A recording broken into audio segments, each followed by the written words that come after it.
ठाकरे बंधू एकत्र आल्यानंतर आता ठाकरे बंधूंना शह देण्यासाठी महायुतीनं रणनीती आखायला सुरुवात केलेली आहे आणि त्यामुळे आता आगामी महापालिका निवडणुकांमध्ये महायुतीला ठाकरे बंधूंना शह देण्यामध्ये यश येते का ते बघणं सुद्धा तितकंच महत्त्वाचं ठरणार आहे। पुढची बातमी राज ठाकरे यांच्याबद्दलची आहे। रेल्वे भरती परीक्षेवरून 2008 मध्ये कल्याणमध्ये मनसेनं खळखट्याक आंदोलन केलं। या रेल्वे भरती आंदोलनादरम्यान काही उत्तर भारतीय तरुणांना मनसैनिकांनी चोप दिला होता। रेल्वेचंही नुकसान झालं होतं आणि त्याच प्रकरणामध्ये राज ठाकरेंवर गुन्हा दाखल करण्यात आला होता आणि त्यावर आज ठाणे सत्र न्यायालयामध्ये सुनावणी पूर्ण झाली। नेमकं कोर्टात आज काय झालं बघूया सविस्तर। 2008 मध्ये झालेल्या रेल्वे बोर्डाच्या भरती परीक्षेदरम्यान मनसेनं कल्याण रेल्वे स्टेशनमध्ये आंदोलन केलं होतं। या आंदोलनादरम्यान काही उत्तर भारतीय तरुणांना मारहाण करण्यात आली होती आणि यानंतर मनसेचा परप्रांतीयांचा मुद्दा राज्यभर गाजला। मात्र या प्रकरणी राज ठाकरेंवर गुन्हा दाखल करण्यात आला होता। मारहाण प्रक्षोभक भाषण प्रकरणी कल्याणमध्ये राज ठाकरेंवर खटला दाखल करण्यात आला होता। 2019 पर्यंत हा खटला कल्याण रेल्वे कोर्टात सुरू होता।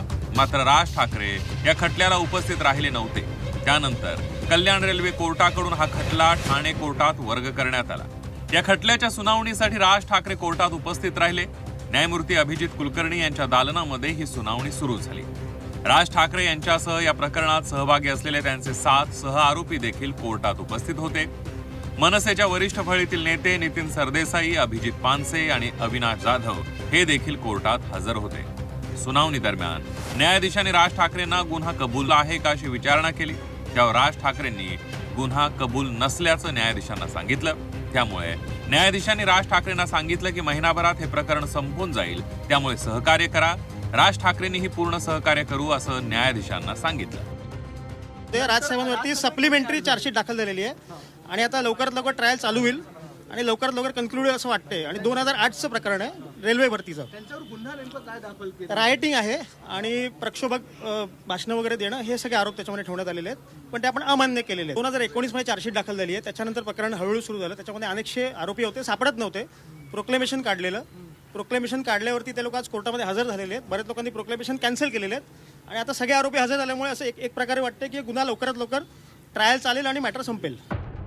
मराठी तरुणांसाठी हे आंदोलन केलं। सर्वसामान्यांसाठी जर काही करणार असू तर तो गुन्हा मानत नाही असं मनसेच्या नेत्यांनी म्हटलंय। तर राज ठाकरेंच्या आंदोलनानंतरही रेल्वेत कोणतीही सुधारणा झाली नसल्याची टीका शिवसेना उद्धव बाळासाहेब ठाकरे पक्षाच्या नेत्या किशोरी पेडणेकरांनी केली आहे।